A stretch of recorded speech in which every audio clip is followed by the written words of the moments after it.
ಹೌದ್ರಾ? ಬರೀ 28 ಡೇಸ್ ದಿವಸ ಆದಮೇಲೆ ಕಟ್ಟಿಸ್ತಿರೋದು.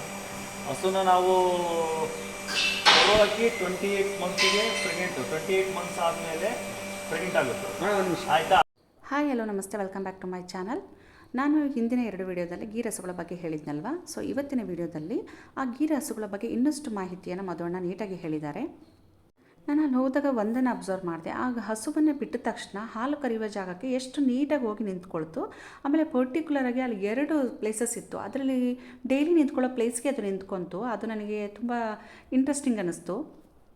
ಈಗ ನಾವು ಮಕ್ಕಳಿಗೆ ಹೇಳ್ಕೊಡ್ಬೇಕಾದ್ರೆ ಒಂದು ಮೈಂಡ್ಸೆಟ್ ಮಾಡಿರ್ತೀವಿ. ಈವ್ನಿಂಗ್ ಆದ ತಕ್ಷಣ ನಾವು ಓದೋದಕ್ಕೆ ಕೂತ್ಕೋಬೇಕು ಅಂತ ಹೇಳಿ ಮೈಂಡ್ಸೆಟ್ ಮಾಡಿರ್ತೀವೋ, ಆ ಒಂದು ಮೈಂಡ್ಸೆಟ್ ಈ ಹಸುಗಳಲ್ಲೂ ಕೂಡ ಇದೆ ಅನ್ನೋದು ತುಂಬ ಖುಷಿ ಅನ್ನಿಸ್ತು ನನಗೆ. ಆಮೇಲೆ ಹಾಲು ಕರೆಯೋದಕ್ಕೆ ಅವರು ಸ್ಪೆಷಲಾಗಿ ಒಂದು ಇದನ್ನು ನಿಂತ್ಕೊಳ್ಳೋದಕ್ಕೆ ಪ್ಲೇಸ್ ಮಾಡಿದರು. ಅದು ಚೆನ್ನಾಗಿ ಅನ್ನಿಸ್ತು ನನಗೆ. ಸೊ ಈ ಒಂದು ಮೆಥೆಡು ನೋಡೋರಿಗೆ, ಮೀನ್ಸ್ ಯಾರಿಗೆಲ್ಲ ಆಸಕ್ತಿ ಇದೆ ಈ ಗೀ ಹಸುಗಳ ಬಗ್ಗೆ ಸಾಕೋದಕ್ಕೆ ಮತ್ತು ಪೋಷಣೆ ಮಾಡೋದಕ್ಕೆ, ಅವ್ರಿಗೆ ಯೂಸ್ಫುಲ್ ಆಗ್ಬೋದು ಅಂತ ಅಂದ್ಕೊಳ್ತೀನಿ. ನೋಡಿ, ನಾವು ಯಾವುದೇ ಒಂದು ಫೀಲ್ಡಲ್ಲಿ ಇರ್ಬೋದು, ಎಷ್ಟೇ ತಿಳಿದಿದ್ರೂ ಕೂಡ ಹೊಸದನ್ನು ಕಲಿತಾ ಹೋಗ್ತಾ ಇರ್ತೀವಿ. ಅದೇ ರೀತಿಯಾಗಿ ಈ ಗೀ ಹಸುಗಳ ಬಗ್ಗೆನೂ ಮಧುವಣ್ಣ ತುಂಬ ಇನ್ಫಾರ್ಮೇಷನ್ ಹೇಳಿದರು. ಸೊ ಕೇಳೋಣ ಬನ್ನಿ. ಇವಾಗ ಅವ್ರು ಕರ್ಕೊಂಡು ಬಂದರು, ಹಸು ಆದಷ್ಟು ಗದೆ ಬಂದು ಆ ಪ್ಲೇಸಿಗೆ ನಿಂತ್ಕೊಂತು. ಹೆಂಗೆ ಅಣ್ಣ? ಅದು ಹೆಂಗೆ ಅಂದ್ರೆ, ಇವತ್ತು ಕರು ಹಾಕಿರೋದು ಲಾಸ್ಟಿಗೆ ಬರುತ್ತೆ, ಅದು ಗೊತ್ತಾಗುತ್ತೆ. ಅಷ್ಟು ಬುದ್ಧಿವಂತಿಕೆ ಅದು. ನಾಯಿಗಿನ ತುಂಬಾ ಬುದ್ಧಿವಂತ, ಜಾಣತನ ಇದೆ ಅದಕ್ಕೆ. ಓಕೆ, ಫ್ರೆಂಡ್ಲಿ, ಹೊಡಿಬಾರ್ದು. ಹೊಡೆದ್ರೆ ಅಂದ್ರೆ ಬಹಳ ರ್ಯಾಶ್. ಹೌದಾ? ಓಹೋ, ಸಾಫ್ಟ್ ಆಗಿ ಅದನ್ನ ಏನ್ ಬೇಕಾದ್ರೆ ಇದ್ದಾಗ ಯಾವ ಒದಿಯಲ್ಲ, ಯಾವ ಆಯಕ್ ಬರಲ್ಲ.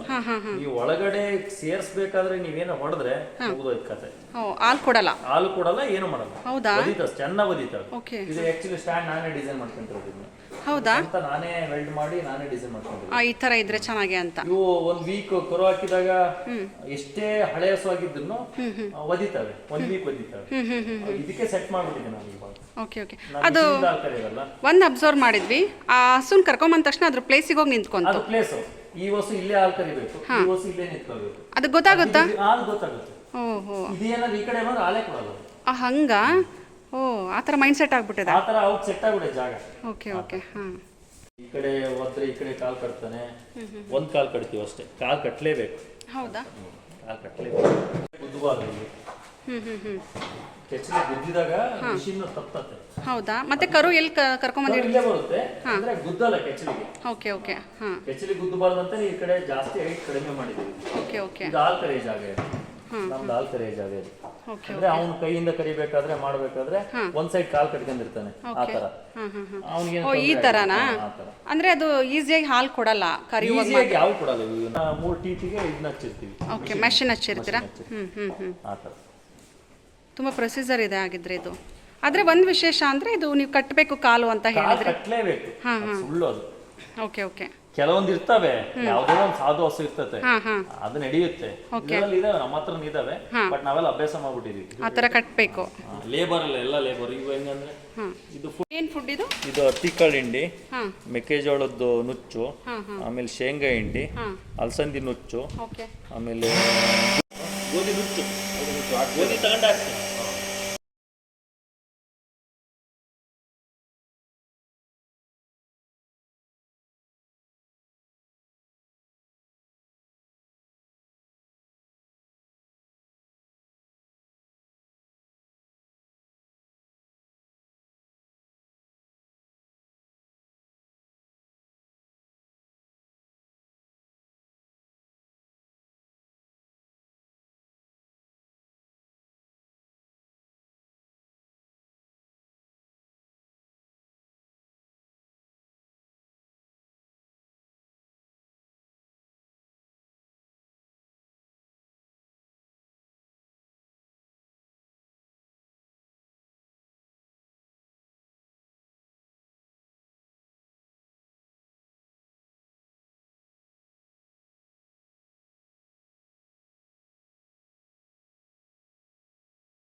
ಇದು ಏನು ಸ್ಟೋರ್ ಮಾಡ್ಲಿಕ್ಕೆ ಮಾಡಿದಿರಿ ಅಣ್ಣ?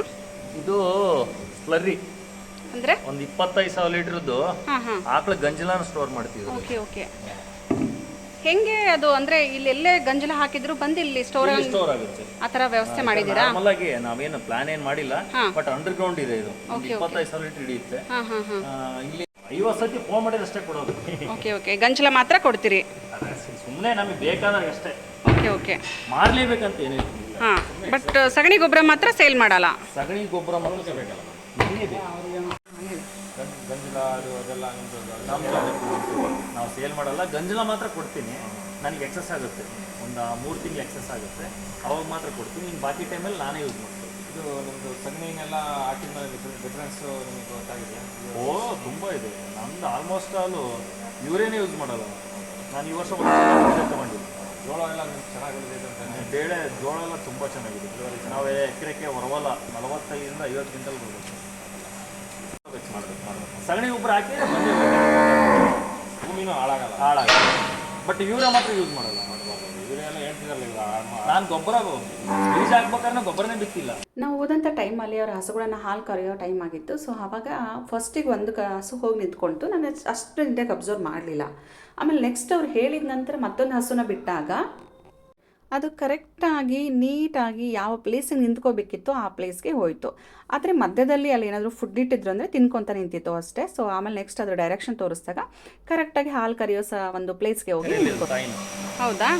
ಅಂದರೆ ಕರುಗೆ ಕುಡಿಯೋದಕ್ಕೆ ಬಿಡ್ತೀರಾ? ಸಾಯಂಕಾಲ ಕುಡಿಯೋಕೆ ಬಿಡ್ತೀವಿ. Okay okay. ಎಷ್ಟು ತಿಂಗಳು ಕರ ಇದು? ಇದು ಇವಾಗ 6 ತಿಂಗಳು ಕರ. 6 ತಿಂಗಳು ಕರ. 5.5-6 ತಿಂಗಳು ಆಗೈತ್ರಿ. ಎಷ್ಟು ತಿಂಗಳವರೆಗೂ ಹಾಲು ಕುಡಿಯುತ್ತೀರಿ? ಅಂದರೆ ಆಮೇಲೆ ಆ ತಾಯಿ ಹಾಲು ಕೊಡೋ ತನಕನೂ ಕುಡಿತಾನೆ ಇರ್ಬೇಕು. ಹೌದಾ? Okay okay. ಕರು ಹಾಕುವಾಗ ಏನೋ ಮಾಡ್ತೀನಿ ಅಂತ ಹೇಳಿದ್ರೆ ಅಲ್ವಾ ನೀವು? ಅಂದರೆ ಸ್ಪೆಷಲ್ ಆಗಿ ಯಾವ ರೀತಿಯಾಗಿ ಟ್ರೀಟ್ ಮಾಡ್ತೀರಿ? ಅಂದ್ರೆ ಸ್ಪೆಷಲ್ ಆಗಿ ಅಂದ್ರೆ ಅದನ್ನ ಅಬ್ಸರ್ವೇಷನ್ಗಾಗಿ ಜಾಗ ಇಟ್ಕೊಂಡಿದೀವಿ ನಾವು. ಓಕೆ, ಇದೆಲ್ಲ ಹೌದಾ? ಕ್ಲೋಸ್ ಮಾಡ್ಕೊಂತೀವಿ. ನಮ್ಗೆ ಗೊತ್ತಾಗುತ್ತೆ ಇದು ಇವತ್ತು ಕರ ಹೋಗುತ್ತೆ, ನಾಳೆ ಕರ ಹೋಗುತ್ತೆ ಅಂತ. ಅದನ್ನೇನ್ ಮಾಡ್ತೀವಿ, ಸಪ್ರೇಟ್ ಆಗಿ ಇಟ್ಟು ಅಂದ್ರೆ ಅದು ಮಾಂಸ ಬರುತ್ತಲ್ಲ ಅದನ್ನ ತಿನ್ಬಾರ್ದು, ಕಟ್ ಹಾಕ್ತಿವಿ. ಇಲ್ಲೊಂದು ಈ ತರ. ಇವಾಗ 4 ಇದಾವೆ ನನ್ನ ಹತ್ರ ಕರು ಹಾಕವು ಈ ವೀಕಲ್ಲಿ. ಅವ್ನ ಅಬ್ಸರ್ವೇಷನ್ ಇಟ್ಕೊಂಡು ಕ್ಯಾಮ್ರಾ ಇಲ್ಲೊಂದು ಕ್ಯಾಮ್ರಾ ಹಾಕ್ತಿದೀವಿ. ಈ ಕ್ಯಾಮ್ರಾದಲ್ಲಿ ಫೋಟೋ ಕಳಿಸುತ್ತೆ. ಜಸ್ಟ್ ಹಿಂಗ್ ಒಂದು ಮೂಮೆಂಟ್ ಆದ್ರೂ ನನ್ ಮೆಸೇಜ್ ಬರುತ್ತೆ. ಹೌದಾ? ಅದನ್ನ ಯೂಸ್ ಮಾಡ್ಕೊಂಡಿದ್ದೀವಿ. Okay okay. ನೀವು ಇಲ್ಲದೆ ಇದ್ರೂ ಮಾತ್ರ ಬಹಳ ಕೇರ್ಫುಲ್ ಆಗಿರ್ಬೇಕು. ಓಕೆ. ಯಾಕೆ ಕರು ಹಾಕ್ದಾಗ ಯಾಕೆ ಕೇರ್ಫುಲ್ ಆಗಿರ್ಬೇಕು? ಅಂದ್ರೆ ಅದು ಮಾಂಸ ತಿಂದ್ರೆ ಹಾಲು ಕೊಡಲ್ಲ. ಓಕೆ, ಹಸು.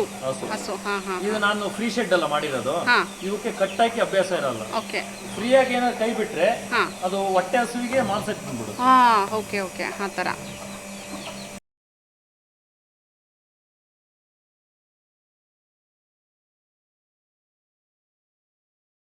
ಬರ್ತವೆ ಅಂದ್ರೆ ತಳಿ ಅಂದ್ರೆ ಅವರು ಒಂದು 5 ಜನ ರಾಜರಿದ್ರು. ಅವ್ರವ್ರು ಒಂದೊಂದು ಬ್ರೀಡ್ ಮಾಡ್ಕೊಂಡಿದ್ರು. ನನ್ನ ಹತ್ರ ಸ್ವರ್ಣ ಕಪಿಲ ಅಂದ್ರೆ ಅದೊಂದು ಸ್ಕಿನ್ ಡಿಸೀಸ್, ಅದೇನ್ ಕೌಂಟ್ ಇಲ್ಲ. ಆಮೇಲೆ ಲಿಲಿಡಿ ಬರುತ್ತೆ, ಆಮೇಲೆ ಬಾಪು ಸಿಂಗ್ ಅವ್ರದ್ದು ಬರುತ್ತೆ, ಆಮೇಲೆ ಇನ್ನೊಂದು 3-4 ಜನದ್ದು ಬರುತ್ತೆ. ಅಂದ್ರೆ ನನ್ನ ಹತ್ರ ಆಲ್ಮೋಸ್ಟ್ ಇಲ್ಲಿ. ಆಮೇಲೆ ಇದು ಕಾಬ್ರಿ ಅಂತಾರೆ, ಇದಕ್ಕೆ ಕಾಬ್ರಿ ಬರುತ್ತೆ. ಆಮೇಲೆ ಇನ್ನೊಂದು ವೈಟ್ ಐತಲ್ಲ, ವೈಟ್ ಇಶ್, ಅದು ಲಿಲಿಡಿ. ಅದು ಓಕೆ ಓಕೆ. ನಿಮ್ಮಲ್ಲಿ ಎಷ್ಟು ತಳಿಗಳಿದಾವೆ ಈಗ? ನನ್ನ ಹತ್ರ ಆಲ್ಮೋಸ್ಟ್ ಎಲ್ಲ ತಳಿಗಳಿದಾವ. Okay okay. ಸಿಕ್ಕಾಪಟ್ಟೆ ಸುತ್ತಾಡ್ತಿದ್ನಲ್ಲ ದಾಳಿಂಬೆಗೆ. ಆಲ್ಮೋಸ್ಟ್ ನಾನು ಸುತ್ತಾಡಿದ್ರೆ ಜಾಗನೇ ಇಲ್ಲ. ನಮ್ದೊಂದು ಗ್ರೂಪ್ ಐತೆ, ನಾವು ಟ್ರಿಪ್ ಹೋಗ್ಬಿಡ್ತೀವಿ. ವರ್ಷಕ್ಕೆ 1-2 ಸತಿ ಟ್ರಿಪ್ ಹೋಗ್ತೀವಿ, 6 ತಿಂಗಳಿಗೆ ಒಂದ್ಸತಿ. ಅಲ್ಲಿ ಯಾರೊಬ್ರು ಸಾಕಿದ್ರು ಮಹಾರಾಷ್ಟ್ರದಾಗಿ, ಅವ್ರು ನೋಡಿ ನನಗೆ ಇಂಟ್ರೆಸ್ಟ್ ಆಯ್ತು ಸಾಕ್ಬೇಕಂತಂದೇಳಿ. ಓಕೆ, ಗೀರಸು ಬಗ್ಗೆ.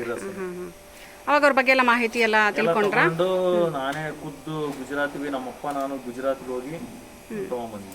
ಹೌದಾ? ಓಕೆ. ಏನೇನ ರಾಜು ಅಂತ ಅದ ಇಲ್ಲಿ ಸೀರೆ. ತಾಯಿ ಹೆಸರು ಪಂಕಲ್ಯ, ತಂದೆ ಹೆಸರು ರಾಜು. 74 ಅಂದ್ರೆ ಅವೆರಡು ಹುಟ್ಟಿರೋದು 74ನೇ ಕರು. ಹೌದಾ? Okay okay. ಇದಕ್ಕೂ ಸೀರೆ ನೋಡಿ.